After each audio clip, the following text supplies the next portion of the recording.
श्री गणेशाय नमः। वागर्थाविव सम्पृक्तौ वागर्थ प्रतिपत्तये जगतः पितरौ वन्दे पार्वती परमेश्वरौ। श्रीमद्भागवत महापुराण दशम स्कंध 81वां अध्याय। सुदामा जी को ऐश्वर्य की प्राप्ति। ओम नमो भगवते वासुदेवाय। श्री शुक उवाच। सैत्थं द्विजमुख्येन सह संकथयन् हरिः सर्वभूतमनोभिज्ञः स्मयमान उवाच तम्। ब्रह्मण्यो ब्राह्मणं कृष्णो भगवान् प्रहसन् प्रियम् प्रेम्णा निरीक्षणेनैव प्रेक्षन् खलु सतां गतिः। श्री सुखदेव जी कहते हैं, प्रिय परीक्षित, भगवान श्री कृष्ण सबके मन की बात जानते हैं। वे ब्राह्मणों के परम भक्त, उनके क्लेशों के नाशक तथा संतों के एकमात्र आश्रय हैं। वे पूर्वोक्त प्रकार से उन ब्राह्मण देवता के साथ बहुत देर तक बातचीत करते रहे। अब वे अपने प्यारे सखा उन ब्राह्मण से तनिक मुस्कुराकर विनोद करते हुए बोले। उस समय भगवान श्री कृष्ण उन ब्राह्मण देवता की ओर प्रेम भरी दृष्टि से देख रहे थे।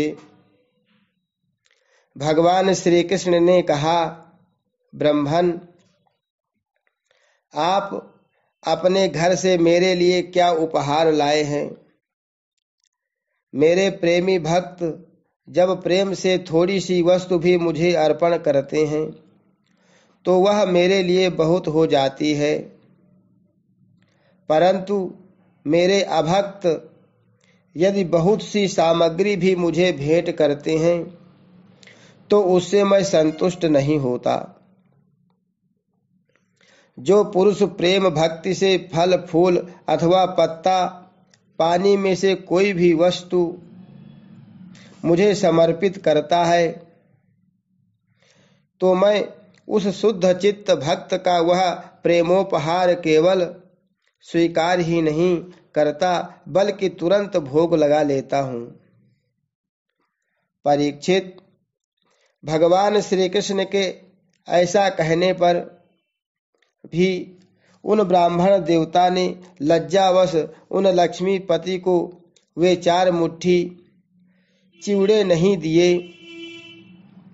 उन्होंने संकोच से अपना मुंह नीचे कर लिया था। परीक्षित, भगवान श्री कृष्ण समस्त प्राणियों के हृदय का एक एक संकल्प और उनका अभाव भी जानते हैं। उन्होंने ब्राह्मण के आने का कारण उनके हृदय की बात जान ली।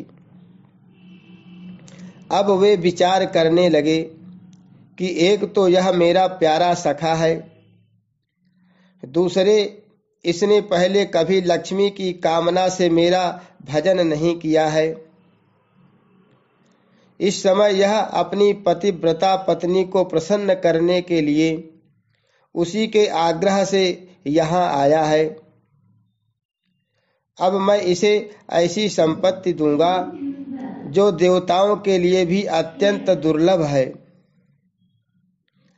भगवान श्री कृष्ण ने ऐसा विचार करके उनके वस्त्र में से चिथड़े की एक पोटली में बंधा हुआ चिवड़ा, यह क्या है ऐसा कहकर स्वयं ही छीन लिया और बड़े आदर से कहने लगे, प्यारे मित्र, यह तो तुम मेरे लिए अत्यंत प्रिय भेंट ले आए हो।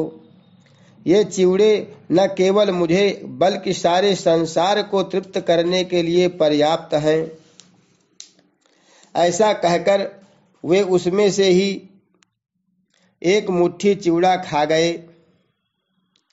और दूसरी मुट्ठी ज्यों ही भरी त्यों ही रुक्मिणी के रूप में स्वयं भगवती लक्ष्मी जी ने भगवान श्री कृष्ण का हाथ पकड़ लिया, क्योंकि वे तो एकमात्र भगवान के परायण हैं, उन्हें छोड़कर और कहीं जा नहीं सकती। रुक्मिणी जी ने कहा, विश्वात्मन, बस बस, मनुष्य को इस लोक में तथा मरने के बाद परलोक में भी समस्त संपत्तियों की समृद्धि प्राप्त करने के लिए यह एक मुट्ठी चिवड़ा ही बहुत है, क्योंकि आपके लिए इतना ही प्रसन्नता का हेतु बन जाता है। परीक्षित, ब्राह्मण देवता उस रात को भगवान श्री कृष्ण के महल में ही रहे। उन्होंने बड़े आराम से वहां खाया पिया और ऐसा अनुभव किया मानो मैं बैकुंठ में ही पहुंच गया हूं। परीक्षित, श्री कृष्ण से ब्राह्मण को प्रत्यक्ष रूप में कुछ भी नहीं मिला, फिर भी उन्होंने उनसे कुछ मांगा नहीं। वे अपने चित्त की करतूत पर कुछ लज्जित से होकर भगवान श्री कृष्ण के दर्शन जनित आनंद में डूबते उतराते अपने घर की ओर चल पड़े। वे मन ही मन सोचने लगे, अहो कितने आनंद और आश्चर्य की बात है, ब्राह्मणों को अपना इष्ट देव मानने वाले भगवान श्री कृष्ण की ब्राह्मण भक्ति आज मैंने अपनी आंखों देख ली। धन्य है जिनके वक्षस्थल पर स्वयं लक्ष्मी जी सदा विराजमान रहती हैं। उन्होंने मुझ अत्यंत दरिद्र को अपने हृदय से लगा लिया। कहाँ तो मैं अत्यंत पापी और दरिद्र, और कहाँ लक्ष्मी के एकमात्र आश्रय भगवान श्री कृष्ण। परंतु उन्होंने यह ब्राह्मण है ऐसा समझकर मुझे अपनी भुजाओं में भरकर हृदय से लगा लिया। इतना ही नहीं, उन्होंने मुझे उस पलंग पर सुलाया जिस पर उनकी प्राणप्रिया रुक्मिणी जी शयन करती हैं, मानो मैं उनका सगा भाई हूँ। कहाँ तक कहूँ, मैं थका हुआ था, इसलिए स्वयं उनकी पटरानी रुक्मिणी जी ने अपने हाथों चवर डुलाकर मेरी सेवा की। ओह, देवताओं के आराध्य देव होकर भी ब्राह्मणों को अपना इष्ट देव मानने वाले प्रभु ने पांव दबाकर अपने हाथों खिला पिलाकर मेरी अत्यंत सेवा शुश्रूषा की और देवता के समान मेरी पूजा की। स्वर्ग, मोक्ष, पृथ्वी और रसातल की संपत्ति तथा समस्त योग सिद्धियों की प्राप्ति का मूल उनके चरणों की पूजा ही है। फिर भी परम दयालु श्री कृष्ण ने यह सोचकर मुझे थोड़ा सा भी धन नहीं दिया कि कहीं यह दरिद्र धन पाकर बिल्कुल मतवाला न हो जाए और मुझे न भूल बैठे। इस प्रकार मन ही मन विचार करते करते ब्राह्मण देवता अपने घर के पास पहुंच गए। वे वहां क्या देखते हैं कि सबका सब स्थान सूर्य, अग्नि और चंद्रमा के समान तेजस्वी रत्न निर्मित महलों से घिरा हुआ है। ठौर ठौर चित्र विचित्र उपवन और उद्यान बने हुए हैं तथा उनमें झुंड के झुंड रंग बिरंगे पक्षी कलरव कर रहे हैं। सरोवरों में कुमुदनी तथा श्वेत, नील और सौगंधिक भांति भांति के कमल खिले हुए हैं। सुंदर सुंदर स्त्री पुरुष बन ठनकर इधर उधर विचर रहे हैं। उस स्थान को देखकर ब्राह्मण देवता सोचने लगे, मैं यह क्या देख रहा हूँ, यह किसका स्थान है? यदि यह वही स्थान है जहाँ मैं रहता था तो यह ऐसा कैसे हो गया? इस प्रकार वे सोच ही रहे थे कि देवताओं के समान सुंदर सुंदर स्त्री पुरुष गाजे बाजे के साथ मंगल गीत गाते हुए उस महाभाग्यवान ब्राह्मण की अगवानी करने के लिए आए। पतिदेव का शुभागमन सुनकर ब्राह्मणी को अपार आनंद हुआ और वह हड़बड़ाकर जल्दी जल्दी घर से निकल आई। वह ऐसी मालूम होती थी मानो मूर्तिमती लक्ष्मी जी ही कमल वन से पधारी हूं। पतिदेव को देखते ही पतिव्रता पत्नी के नेत्रों में प्रेम और उत्कंठा के आवेग से आंसू छलक आए। उसने अपने नेत्र बंद कर लिए। ब्राह्मणी ने बड़े प्रेम भाव से उन्हें नमस्कार किया और मन ही मन आलिंगन भी। प्रिय परीक्षित, ब्राह्मण पत्नी सोने का हार पहनी हुई दासी के बीच में विमानस्थित देवांगना के समान अत्यंत शोभायमान एवं देदीप्यमान हो रही थी। उसे इस रूप में देखकर वे विस्मित हो गए। उन्होंने अपनी पत्नी के साथ बड़े प्रेम से अपने महल में प्रवेश किया। उनका महल क्या था, मानो देवराज इंद्र का निवास स्थान।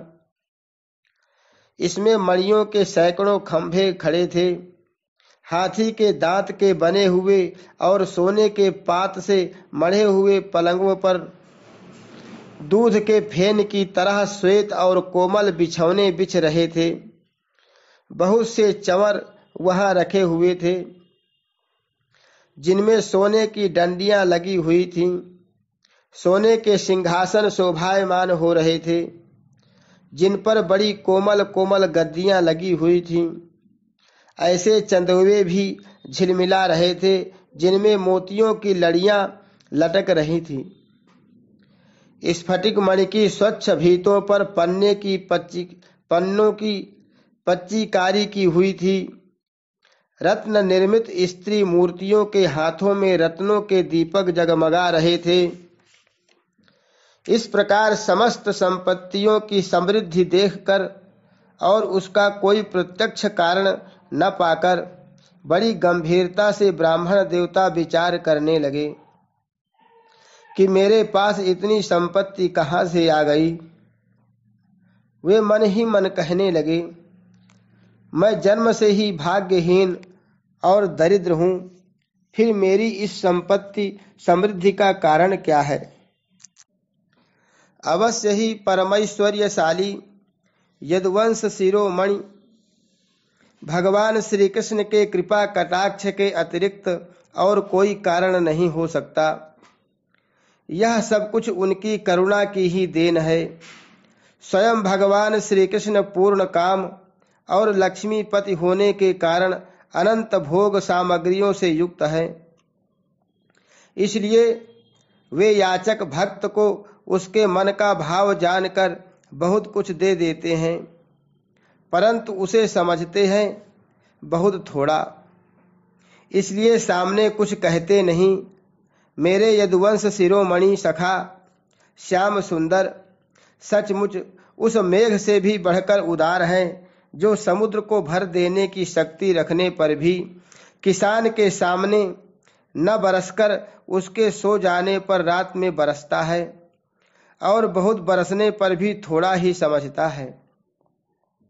मेरे प्यारे सखा, श्री कृष्ण देते हैं बहुत पर उसे मानते हैं बहुत थोड़ा, और उनका प्रेमी भक्त यदि उनके लिए कुछ भी कर दे तो वे उसको बहुत मान लेते हैं।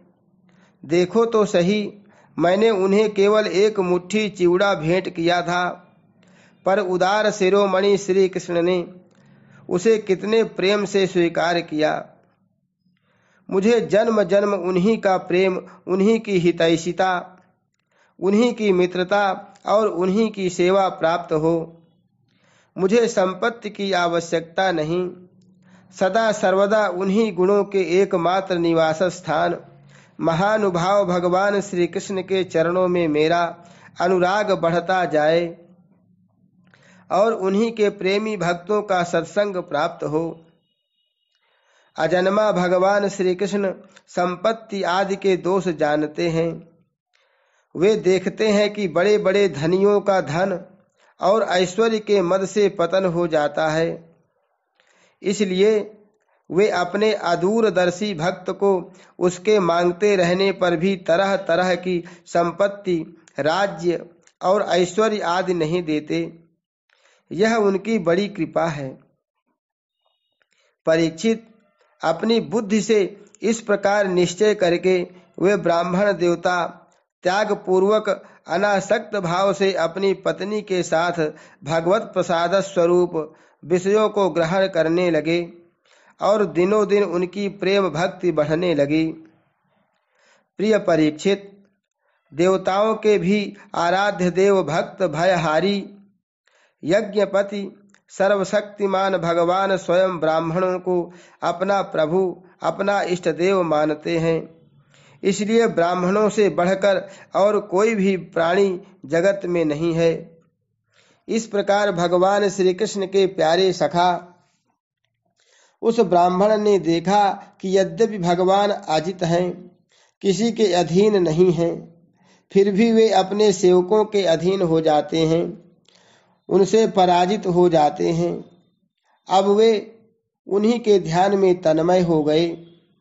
ध्यान के आवेग से उनकी अविद्या की गांठ कट गई और उन्होंने थोड़े ही समय में भगवान का धाम, जो कि संतों का एकमात्र आश्रय है, प्राप्त किया। परीक्षित, ब्राह्मणों को अपना इष्ट देव मानने वाले भगवान श्री कृष्ण की इस ब्राह्मण भक्ति को जो सुनता है, उसे भगवान के चरणों में प्रेम भाव प्राप्त हो जाता है और वह कर्म बंधन से मुक्त हो जाता है। हरि शरणम। श्री कृष्णार्पणमस्तु।